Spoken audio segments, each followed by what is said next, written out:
Hello friend, स्वागत है आप सभी का हमारे यूट्यूब चैनल आरकेएसपीएन हब। तो फ्रेंड, आज के वीडियो में हम बात करेंगे कि बीपीएससी तैयारी 4 के लिए जो इंग्लिश ग्रामर है उसमें हमें कौन से टॉपिक पढ़ने चाहिए और कौन से टॉपिक नहीं पढ़ने चाहिए। फ्रेंड, यहाँ आज देखिए, आजकल जो ज़माना है ना, वो उसमें स्मार्ट वर्क करने की ज़रूरत है। ये नहीं है कि गधों की तरह हम कुछ भी पढ़ते जा रहे हैं और जो हमारे सिलेबस में नहीं आ रहा है उसको भी हम पढ़ते जा रहे हैं, उसमें हम अपना टाइम वेस्ट कर रहे हैं। ठीक है। आज हम आपको इस वीडियो में ग्रामर के सिर्फ 10 टॉपिक्स बताएंगे, जिन्हें पढ़कर आप सारे ग्रामर के जितने भी क्वेश्चन आएंगे उनको सॉल्व कर पाएंगे और बहुत ही अच्छे तरीके से और कॉन्फिडेंस से। ये मेरा खुद का अनुभव है और अगर आप ये सारे क्वेश्चन जैसे कि ग्रामर के जो क्वेश्चन होते हैं वो कर ले जाएंगे तो आपका सिलेक्शन 200% हो जाएगा। तो फ्रेंड, आज के वीडियो में हम यही बात करेंगे कि हमें वो कौन से 10 टॉपिक कवर करने चाहिए, वो कौन से 10 टॉपिक अच्छे तरीके से पढ़ने चाहिए, जिससे हमारी ग्रामर बहुत ही अच्छी हो जाए। तो फ्रेंड, हम बात करते हैं, वो टॉपिक ये हैं। देखिए, सबसे पहले हम बात करते हैं ग्रामर में जो हमारा सबसे पहला टॉपिक है वो हमारा है सेंटेंस वर्ब एग्रीमेंट। तो देखिए, सेंटेंस वर्ब एग्रीमेंट का क्या होता है। सेंटेंस एक दिया गया होगा, ठीक है, और उसमें आपको ये भी पूछ सकता है कि ये सेंटेंस इसमें बताइए कौन सा सही है या फिर कौन सा सही नहीं है, या फिर आपको सेंटेंस वर्ब एग्रीमेंट में ये भी पूछ सकता है कि फिल इन द ब्लैंक्स भरिए। ठीक है, फिल इन द ब्लैंक्स में वो आपको नीचे 4 ऑप्शन दे देगा या 5 ऑप्शन दे देगा जिसमें वर्ब होंगी और वो आपको फिर उस ब्लैंक्स में भरना होगा। तो वो आपका कैसे होगा, जब आप सही तरीके से सेंटेंस वर्ब एग्रीमेंट पढ़े होंगे, ठीक है, आपने सेंटेंस से सही तरीके से पढ़े होंगे, तभी आप ये वाला सेंटेंस वर्ब एग्रीमेंट वाला या फिर फिल इन द ब्लैंक्स सही तरीके से फिल कर पाएंगे। ठीक है। तो आपको सबसे पहले सेंटेंस आपको बहुत अच्छे तरीके से आनी चाहिए और उसके बाद यानी उसकी वर्ब जो है वो कौन सी सब्जेक्ट के साथ कौन सी एग्री कर रही है वो आपको आना चाहिए। तो सबसे पहले जो टॉपिक है वो आप सेंटेंसेस का और वर्ब सेंटेंसेस वर्ब एग्रीमेंट का जो सब्जेक्ट वर्ब एग्रीमेंट होता है। सेंटेंसेस हमने यहाँ पर देखिए सेंटेंसेस इसलिए लिखा, सेंटेंस मतलब आपको सेंटेंस आने चाहिए, उसमें फिर जो सब्जेक्ट होगा कौन सा सब्जेक्ट वर्ब से एग्री करेगा वो आपको आना चाहिए। तो आप बहुत अच्छे तरीके से सबसे पहले ये सब्जेक्ट वर्ब एग्रीमेंट या फिर सेंटेंसेस वर्ब एग्रीमेंट का टॉपिक कवर करेंगे। ठीक है। दूसरा टॉपिक हमारा है आर्टिकल्स का। ठीक है, ये आर्टिकल्स भी बहुत इंपॉर्टेंट है हमारे बीपीएससी एग्ज़ाम के लिए, क्योंकि बीपीएससी में आर्टिकल्स इस तरीके से घुमाकर पूछा जाता है कि बच्चे कन्फ्यूज हो जाते हैं। ठीक है, आपको लगेगा कि आर्टिकल्स का तो बहुत ही अच्छा मतलब इजी टॉपिक है, एन पढ़ लिया, ए पढ़ लिया, एन पढ़ लिया, द पढ़ लिया, बस खत्म। नहीं भाई, जब आप इनके डीपली में जाओगे ना, इनको सही तरीके से पढ़ोगे, तब आपको पता चलेगा कि आर्टिकल्स भी पढ़ना बहुत ज़रूरी है और उनको बहुत ही डीपली तरीके से पढ़ना है। जब आप इनको बहुत ही डीपली तरीके से इस टॉपिक को भी क्लियर कर लोगे तो आपका इसमें भी प्रॉब्लम जो हो रही है वो क्लियर हो जाएगी। तो आपका एग्ज़ाम में कोई भी क्वेश्चन इससे रिलेटेड नहीं गलत होने वाला है। नेक्स्ट टॉपिक, थर्ड टॉपिक की बात करते हैं प्रीपोजिशंस। तो प्रीपोजिशंस इंग्लिश ग्रामर की एक तरीके से मान सकते हैं कि एक जान है। ठीक है, तो प्रीपोजिशंस में बहुत सारे बच्चे जो होते हैं उसमें मार खा जाते हैं।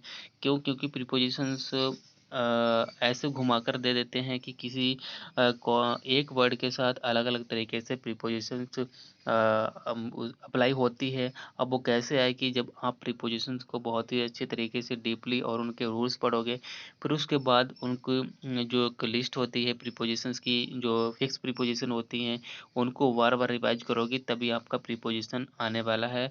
क्योंकि ये इसमें बहुत ज़्यादा प्रैक्टिस माँगता है। प्रीपोजिशन में आपको बहुत ज़्यादा प्रैक्टिस करनी पड़ेगी तभी आपके ये हाथ में आ पाएगा। ठीक है। नेक्स्ट बात करते हैं हम नरेशन की। नरेशन क्या होता है फ्रेंड? देखिए, कई बच्चों को ये भी नहीं पता होगा कि नरेशन क्या होता है। नरेशन क्या होता है? डायरेक्ट इनडायरेक्ट होता है। ठीक है। और देखिए, डायरेक्ट इनडायरेक्ट आप जब भी बना पाएंगे ना जब आपके सेंटेंस क्लियर होंगे। ठीक है, जब आपके क्या होंगे, सेंटेंस आपके जब क्लियर होंगे तभी आप डायरेक्ट इनडायरेक्ट बना पाएंगे। तो सबसे पहले इसमें सेंटेंस का ही खेल है इसमें भी। ठीक है, तो इसमें भी आपका वर्ब एग्रीमेंट जो सब्जेक्ट वर्ब एग्रीमेंट है वो सब आपका इसी से रिलेटेड है। ठीक है, तो इसीलिए सबसे पहले मैंने क्या रखा, सेंटेंस, फिर वर्ब एग्रीमेंट जो करता है, सबसे पहले उस टॉपिक को आप क्लियर करोगे तो उसके बाद आपके जो दूसरे टॉपिक्स हैं वो ऑटोमेटिकली क्लियर हो जाएंगे। तो यहाँ पर जो 4 नंबर में नरेशन यानी डायरेक्ट इनडायरेक्ट, तो ये भी बहुत ही इंपॉर्टेंट टॉपिक है, तो आपको ये कवर करना पड़ेगा।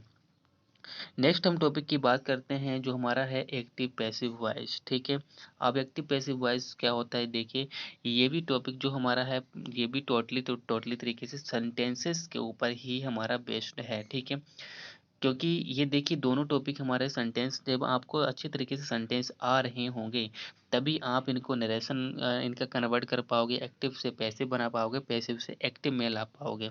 कब ला पाओगे? जब आप को अच्छे तरीके से सब्जेक्ट वर्ब एग्रीमेंट क्लियर होगा, सेंटेंसेस क्लियर होंगे, subject sentences verb agreement clear होगा, तब आप ये अच्छे तरीके से कर पाएंगे, तब आपको इसमें कोई भी प्रॉब्लम नहीं होने वाली है। ठीक है, तो आपको ये भी टॉपिक बहुत अच्छे तरीके से पढ़ने हैं। तो नेक्स्ट हम टॉपिक पर बात करते हैं। अब हमारी ये तो हमारा ग्रामर का हो गया जो थ्योरिकल होता है। ठीक है, अब बात करते हैं कि वोकैब्स में हमें क्या क्या पढ़ना चाहिए। देखिए वोकेबलरी एक लेंदी पार्ट है और एक लॉन्ग टाइम लेता है, लंबा समय लेता है इसको आने के लिए, क्योंकि इसमें बहुत ज़्यादा हमें प्रैक्टिस करनी पड़ती है। प्रैक्टिस का मतलब हमें डेली उसको रूटीन में लेना पड़ता है। डेली जब हम पढ़ेंगे तभी हमारा वोकैब्स जो होती है वो हमारी क्लियर हो पाएगी। ठीक है, क्योंकि जो वोकैब्स है वो हम उसमें कोई भी लिमिट नहीं है, वो अनलिमिटेड है। लेकिन हाँ, ऐसा भी नहीं है कि उसको नहीं किया जा सकता, उसको किया जा सकता है, क्योंकि कुछ ऐसे टॉपिक होते हैं जो हमारे बार-बार पूछे जाते हैं, कुछ ऐसे वर्ड्स होते हैं जिन्हें बार-बार रिपीटली तरीके से पूछा जाता है। तो देखिए सबसे पहले हम बात करते हैं वन वर्ड सब्स्टिट्यूशन। ठीक है, तो वन वर्ड सब्स्टिट्यूशन जो बीपीएससी तैयारी जो तैयारी का एग्जाम होता है, बीपीएससी का जो एग्जाम है उसमें वन वर्ड सब्स्टिट्यूशन का अच्छा खासा वेटेज रहता है। तो आपको वन वर्ड सब्स्टिट्यूशन को भी बहुत ही अच्छे तरीके से पढ़ना है। ठीक है, नेक्स्ट बात करते हैं जो हमारी है फ्रेजल वर्ब्स। देखिए ये एक तरीके से आप कह सकते हो कि जो बीपीएससी है उसका फेवरेट टॉपिक है। ठीक है, फ्रेजल वर्ब्स आपका कोई भी चाहे अगर वन वर्ड सब्स्टिट्यूशन ना भी हो, लेकिन ऐसा नहीं हो सकता है कि किसी भी एग्जाम, कोई भी एग्जाम हो रहा है और उसमें फ्रेजल वर्ब्स ना हो। ठीक है, आप जितने भी प्रीवियस के एग्जाम हैं आप उठा के देख लीजिएगा कि सबसे ज़्यादा जो अगर बीपीएससी का जो भी उसमें इंग्लिश का पोर्शन रहा होगा तो उसमें फ्रेजल वर्ब्स का सबसे ज़्यादा वेटेज रहा होता है। ठीक है, तो भैया फ्रेजल वर्ब देखिए एक टेढ़ी खीर है, तो आपको कैसे पढ़ना पड़ेगा, इनको वार वार क्या करना पड़ेगा, प्रैक्टिस करना पड़ेगा, इनको डीपली पढ़ना पड़ेगा। ठीक है, फ्रेजल उसमें वर्ब्स होती हैं, एक वर्ब के साथ कुछ प्रीपोजिशन दूसरी लग गई, ठीक है, उसके साथ दूसरा वर्ड लग गया तो उसमें मीनिंग चेंज हो जाती हैं। तो इनको बहुत ही थ्योरली तरीके से आपको पढ़ना होगा। दूसरा इसी के जो रिलेटेड हमारा है ईडियम एंड फ्रेजेस, ये भी बीपीएससी का सेकंड फेवरेट टॉपिक है। ठीक है, इससे भी इंग्लिश ग्रामर में जो वोकेबलरी होती है इससे अधिक क्वेश्चन पूछता है। जैसे कि आप देख लीजिएगा जो टीआरई 3 का जो कैंसिल हो गया था एग्जाम, तो उसमें देखिए फ्रेजल वर्ब्स, ठीक है, और ईडियम एंड फ्रेजेस और वन वर्ड सब्स्टिट्यूशन के सबसे ज़्यादा ग्रामर में क्वेश्चन पूछे गए थे। ठीक है, फिर बात करते हैं 9 नंबर में सिनोनिम्स एंड एंटोनिम्स। तो फ्रेंड इसमें हम आपको ये बताना चाहेंगे कि आप इसमें से सिनोनिम और एंटोनिम में सिर्फ एक ही चीज़ पढ़ें, वो भी सिनोनिम्स पढ़ें। ठीक है, आप एंटोनिम को पढ़ना भूल जाएं। क्यों? क्योंकि अगर आप सिनोनिम्स में बहुत सारे वर्ड तैयार कर लिए तो आपको एंटोनिम्स आपका ऑटोमेटिकली तैयार हो जाएगा। तो सबसे ज़्यादा आप जो ध्यान दें, सबसे ज़्यादा समय दें वो सिनोनिम्स पर ही दें। एंटोनिम्स आप इसको बिल्कुल छोड़ दें, इसको ना पढ़ें, क्योंकि जब आपको सिनोनिम्स आने लग जाएंगे तब आप एलिमिनेट करके उसमें एंटोनिम्स का उसका निकाल पाएंगे। ठीक है, अब हमारा जो लास्ट टॉपिक है वो हमारा है कॉमन एरर्स। तो देखिए कॉमन एरर्स भी हमारा किसके ऊपर है, बेस है। देखिए कॉमन एरर्स हमने लास्ट में इसलिए रखा क्योंकि देखिए कॉमन एरर्स जो बनता है वो हमारे सब्जेक्ट वर्ब एग्रीमेंट से बनेगा। ठीक है, वो हमारे नरेशन से बनेगा, वो हमारे प्रीपोजिशन से बनेगा, वो हमारे आर्टिकल्स से बनेगा।